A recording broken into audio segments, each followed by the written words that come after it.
باب شانزدہم وضو اور طہارت کے مسائل۔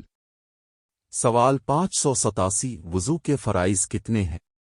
جواب: وضو کے 4 فرض ہیں۔ 1 چہرہ دھونا، 2 دونوں ہاتھ کوہنیوں تک دھونا، 3 سر کا مسح، 4 دونوں پاؤں ٹخنوں تک دھونا۔ سوال 588 وضو ٹوٹنے والے اسباب کون سے ہیں؟ جواب: 1 پیشاب پاخانے کا نکلنا، 2 ہوا کا خارج ہونا، 3 بے ہوشی، 4 قہقہا مار کر ہنسنا، 5 خون پیپ کا بہنا۔ سوال 589 تیمم کب جائز ہے؟ جواب: پانی نہ ملنے بیماری کی حالت میں تیمم جائز ہے۔ سوال 590 تیمم کا طریقہ کیا ہے؟ جواب: 1 نیت کرنا، 2 پاک مٹی پر دونوں ہاتھ مارنا، 3 چہرہ اور ہاتھوں کا مسح کرنا۔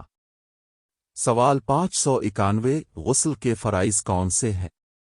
جواب: 1 کلی کرنا، 2 ناک میں پانی ڈالنا، 3 پورے جسم کو دھونا۔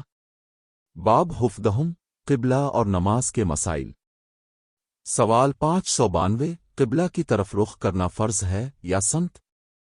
جواب: نماز کے لیے قبلہ رخ ہونا فرض ہے۔ سوال 593 اگر قبلہ کا صحیح رخ معلوم نہ ہو تو کیا کرنا چاہیے؟ جواب: تحقیق کر کے جس طرف غالب گمان ہو اسی طرف نماز پڑھ لیں۔ سوال 594 کعبہ کی سمت بدلنے کا واقعہ کب ہوا؟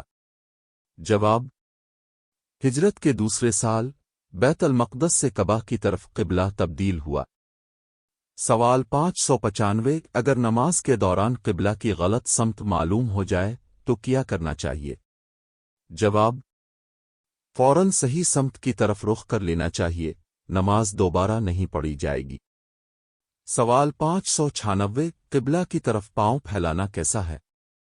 جواب: بغیر ضرورت قبلہ کی طرف پاؤں پھیلانا مکروہ ہے۔ سوال 597 کیا اسلام میں جھوٹی گواہی دینا کبیرہ گناہ ہے؟ جواب: جی ہاں، جھوٹی گواہی دینا بہت بڑا کبیرہ گناہ ہے اور قرآن و حدیث میں اس پر سخت وعید آئی ہے۔ نبی کریم نے فرمایا: کیا میں تمہیں سب سے بڑے کبیرہ گناہوں کے بارے میں نہ بتاؤں؟ صحابہ کرام نے عرض کیا: کیوں نہیں یا رسول اللہ؟ آپ نے فرمایا: 1 اللہ کے ساتھ شرک کرنا، 2 والدین کی نافرمانی کرنا، 3 جھوٹی گواہی دینا۔ بخاری شریف حدیث 5976۔ اسلامی قانون کے مطابق جھوٹی گواہی دینے والا دنیا و آخرت دونوں میں سخت عذاب کا مستحق ہے۔ سوال 598 کیا کسی کو جان بوجھ کر دھوکہ دینا جائز ہے؟ جواب: اسلام میں دھوکہ دینا حرام ہے اور نبی کریم نے ایسے شخص کو سخت وعید سنائی ہے۔ حدیث شریف میں ہے: جو ہمیں دھوکہ دے وہ ہم میں سے نہیں۔ مسلم شریف حدیث 102۔ تجارت، شادی، لین دین یا کسی بھی معاملے میں دھوکہ دینا حرام اور کبیرہ گناہ ہے۔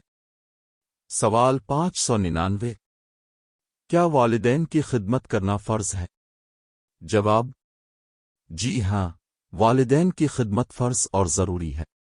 قرآن مجید میں ارشاد باری تعالیٰ ہے: وَابْنَ الْوَالِدَيْنِ حَسَنًا سورۃ البقرہ 83۔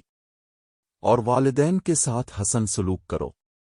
نبی کریم نے فرمایا: اللہ کی رضا والد کی رضا میں ہے اور اللہ کی ناراضگی والد کی ناراضگی میں ہے۔